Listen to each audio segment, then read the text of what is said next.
to the end of the year. And for most of you that are in business watching this, December 31st is also the end of your business fiscal year. And so today I'm going to be talking about something that is going to make your business easier to manage and run next year and ultimately easier to sell one day. And it doesn't take that much effort, but right now is the time to do it to take full advantage of 2025. I'm David C. Barnett, and you're tuned in to Small Business and Deal Making, the podcast, YouTube channel, and blog where I talk about buying, selling, financing, and managing small and medium-sized businesses while controlling risk. So if you're looking to take control of your future through buying a business one day, or if you already own a business and you're looking to grow or exit, you've come to the right place. I talk about interesting things, I talk to interesting people, and I answer your questions every week right here. So be sure to hit like and be sure to hit subscribe, and let's get to it. Are you thinking of growing your business or beginning a journey into entrepreneurship? Take a shortcut to success by buying an existing and profitable business the right way. Visit businessbuyeradvantage.com and learn more about my online training, group coaching, and consulting services designed to help you win. All right. So, one of my personal frustrations in dealing with business owners who hire us to help with the preparation and sale of their business, the process always begins with um, doing an evaluation. And so, over at howtosellmyownbusiness.com, you can see a series of videos about how we help people with their business and help them prepare for sale. And the very first one is about evaluating your business for sale, and I talk about normalizing financials and stuff like that. And one of the very frustrating things that we see is what I will call mixed up businesses that have very poor charts of accounts. So I'm going to give you an example today, and even though I'm kind of making an example out of something that might seem a little bit silly, this is in fact based upon a real business that I have dealt with over a number of years. And the person who owns this business has contacted me, and we've had some conversations over several years. And so the evolution here that I'm going to show you is factual, although everything is fictitious to protect the identity of this person. Um, you may not have such an extreme situation in your business, but there are always is room for improvement. And what I'm talking about today is taking care of your chart of accounts. What the heck is a chart of accounts?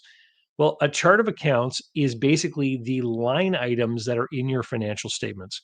So, in your income statement or your balance sheet or what have you, the way that your software automatically set you up when you first installed QuickBooks or Zero or whatever it was may not be finely tuned enough to give you the information that you need. And when you deal with your accountant every year, it depends on what kind of relationship with you have with your accountant.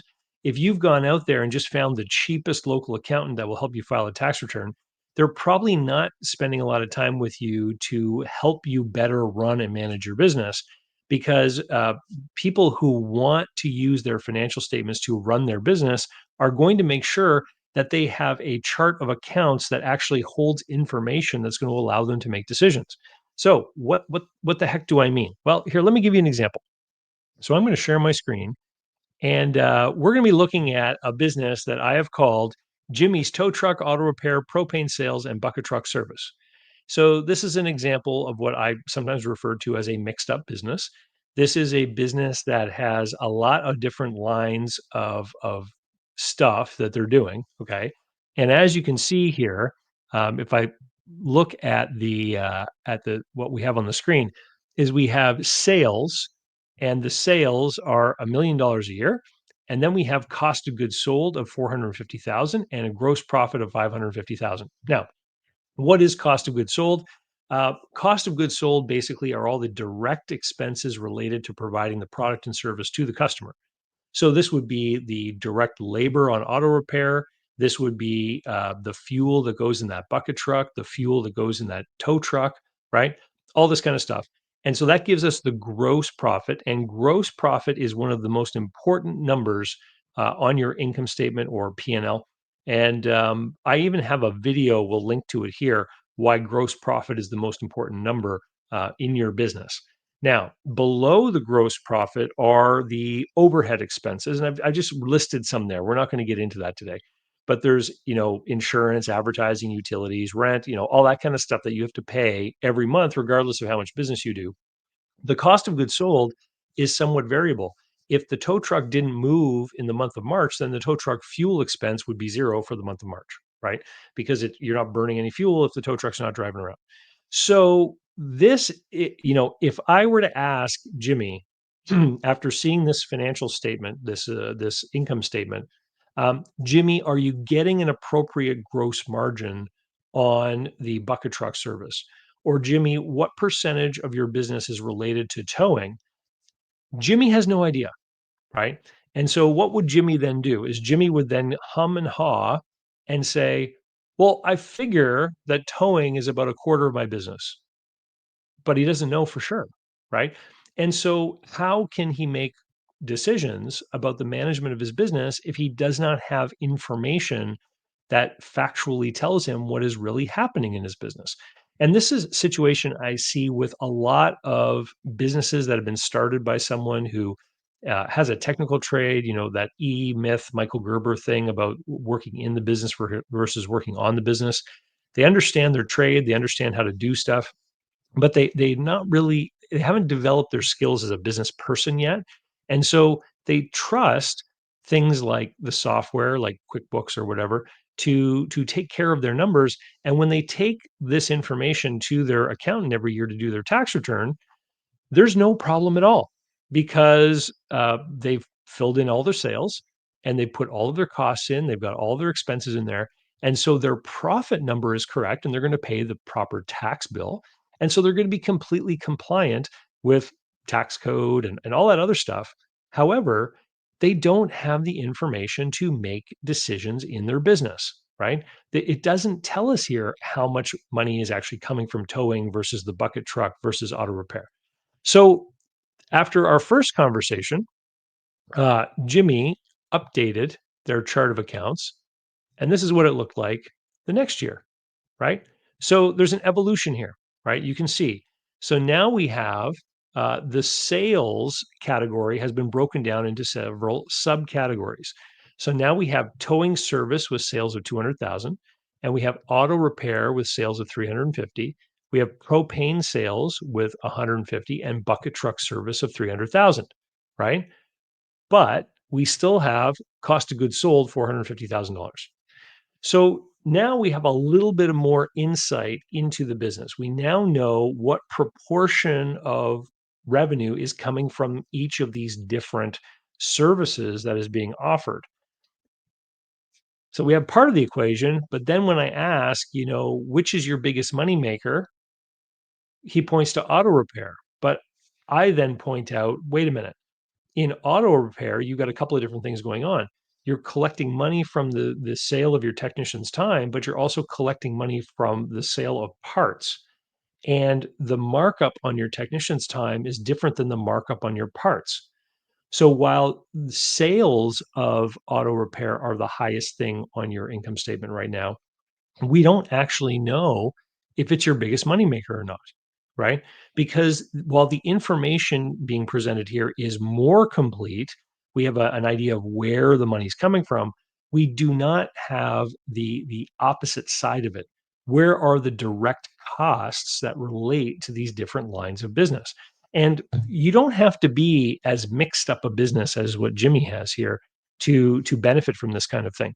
You could have, for example, in my own business, I've got revenue from online course sales. I've got revenue from appraisals of machinery and equipment. I've got revenue from helping sellers with evaluations and packaging their business. I've got revenue from working with buyers, doing buyer insight analyses. On my own income statement, I have all of these different categories of revenue broken out because I want to know where's the money coming from, right? Now, in my business, I don't have the same kind of direct costs that they would have in Jimmy's tow truck, auto repair, propane sales, and bucket truck service, Inc.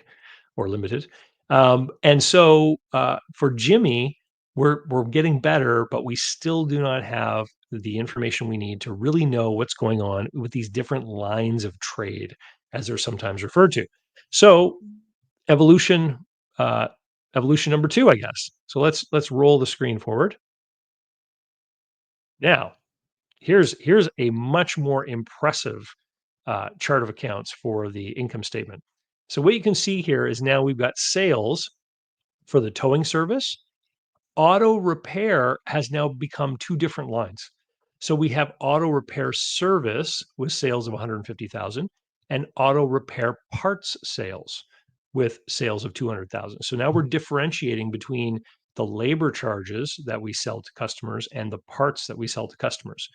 We now have propane sales still on its own and bucket truck service on its own. However, let's look at the cost of goods sold section. We now have divided up the cost of goods sold into multiple categories. So down here, we've got towing fuel of 10,000 and we have towing labor of 60,000. So we're differentiating between fuel expense and labor for towing. So we've actually got two different cost of goods sold sections that relate to the revenue on one line up above. And why are we doing this? Why wouldn't we just lump them together? Well, we want to be able to start to collect data that shows us year over year, how are these proportions changing, right? If I know that I'm earning a certain markup or margin on my costs with respect to towing, the ratio between the fuel and the labor could be changing over the course of time. We can't see it here, but if we were looking at 4 years of data side by side, we could really start to see trends of how things are changing or evolving, and Jimmy would have better information about how he charges for towing services. Maybe he could implement a different kind of system where the further away the job was, the more he would end up charging to go to the job, for example, and that could then help to compensate for increased fuel costs, right? Until now, he's got no insight at all as to how the different costs in his business relate to the revenues that were coming in. Down below, if for auto repair, again, similarly, we've got two different categories. We've got auto repair labor of 65,000 and auto and then parts cost of 150,000. So we can now see that he's selling $200,000 in parts that cost him $150,000 to buy. We can now make a direct gross margin relationship between those two different items on his income statement. So now he can actually monitor, like he might have a goal of having a 40% markup on parts. What we can see here is he's actually only achieving a 33% markup on parts because he bought $150,000 worth of parts. He sold them for 50,000 more. That's a 33% markup, right? Or a 25% profit margin. Depends which way you look at it. If you look at it from the cost side, how much you go up, or you look at it from the sales side, how much you go down to cover to give you the profit. We then have propane purchases here at 90,000. And then for bucket trucks, similarly, we've got it divided into two categories, fuel of 15,000 and labor of 60. It still adds up to the same numbers as before, $450,000. But now the income statement has been reformatted into a way that actually gives useful information to Jimmy as he's running his business. Now, if he's updating if he's inputting all of his purchases and inputting all of his sales on a regular basis, at the end of every month, he can now look at his monthly income statement and see how he's performing in that one month. He can look at a year to date statement. He can compare this year in July to last year in July and see how things differ once he has multiple years of this more refined information. And this is how you transform your financial statements from some scary document that you have to prepare or put together and send to the accountant every year for your tax filing and transform it into something that is actually a useful part of your everyday management decisions in your small business. And when it comes time to selling your business and you want to deal with me or someone else who's going to actually do an evaluation of your business, if we need to kind of look at these different lines of business that you might be in and compare your business with different kinds of companies, because tow truck services and auto repair services and bucket truck services all have different sets of data out there if we want to compare them to their businesses. I I want to know if the business is primarily in one category or another, or if it really is a mix really between two different categories, or if some line of business is just kind of marginal. It doesn't really have a big impact on what you're doing. But a buyer, for example, of this business is going to find this information very interesting. And let me tell you the other thing is that I've worked with people before who have gone through this exercise, and holy cow, they've discovered that a line of business they have doesn't make any money. And they didn't know it because their numbers were all mixed up and they had no idea that they were buying and selling stuff or providing a service for which they were actually not making any profit. And the rest of their business lines were actually supporting the overhead. And this one activity they were doing, which was creating a lot of management headache and focus, wasn't profitable at all. And they didn't know because they had not isolated the costs and the sales with respect to that one line of business. Now, the reason why I'm making this video right now in December is because now is the time of year that you want to do this. Sit down with your income statement or your P&L and look at the different categories that you put revenue into and the different categories of costs that you have, and ask yourself, does this accurately reflect the way that I think about my business? Are the different things that I'm trying to sell, are they isolated on their own lines so that I can look and see how much of each thing I'm selling? And do any of these things have direct costs? And am I properly accounting for the direct costs in my cost of goods sold? So, for example, in Jimmy's business, if he had technicians that were working on cars and tow truck drivers and bucket truck drivers, their labor should be in the cost of goods sold. But if he's got someone in the back room who's kind of doing his paperwork and answering his phones, that person is part of the overhead. It doesn't matter how much work is done by the business, that person needs to be paid. So that person should not be in the cost of goods sold. They should have their wages represented in the expenses of the business because it's part of the overhead, like paying for rent or insurance. So think about how your business operates. Think about how you want to know about your performance. Make sure that the different lines on your financial statements are lining up properly and giving you that information. And if they're not, now's the time to change it to make things easier for you in 2025. It's always confusing when you do these kinds of changes mid-year because you get wonky information and then you have to wait to the next full year before you have your baseline set of data to then start making comparisons with the next year. So it takes multiple years for these kinds of changes to really pay dividends for you. So now's the time to do it, especially if December 31st is your year end. Get it set up properly for 2025. Hey, and with that, I'll say thank you very much for tuning in. If you have a story about messed up books, leave them down below in the comments. I'd love to see them. And if you are a business owner who's looking for help to potentially get your business ready for sale in 2025 or beyond, head over to howtosellmyownbusiness.com and check out how we work with people and how we can help you get ready and do an evaluation, package your business. If you've got several years before you want to sell, do an evaluation now. It's then very easy for us to update it each year, but it will give you a series of benchmarks and guideposts to let you know how you're doing in the years leading up to a sale, and you can better prepare for that sale and have a better idea of what realistically your business might sell for, and use that in your retirement planning and all that kind of stuff. Anyway, thank you so much, and we'll see you next time. Cheers. So, how can you learn more about buying, selling, financing, and managing small and medium sized businesses?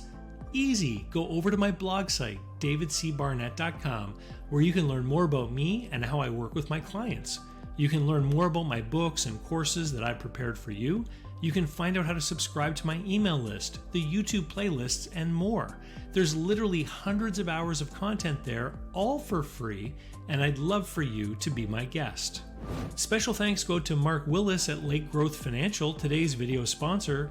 Mark helps people better manage their personal and business finances through the Bank on Yourself insurance strategy. This is something I've done personally and I've seen others use it successfully for years. Go to newbankingsolution.com to find all the interviews I've done with Mark and learn more about the advantages of these programs. While there, sign up for a free consultation to learn what this solution might look like for you.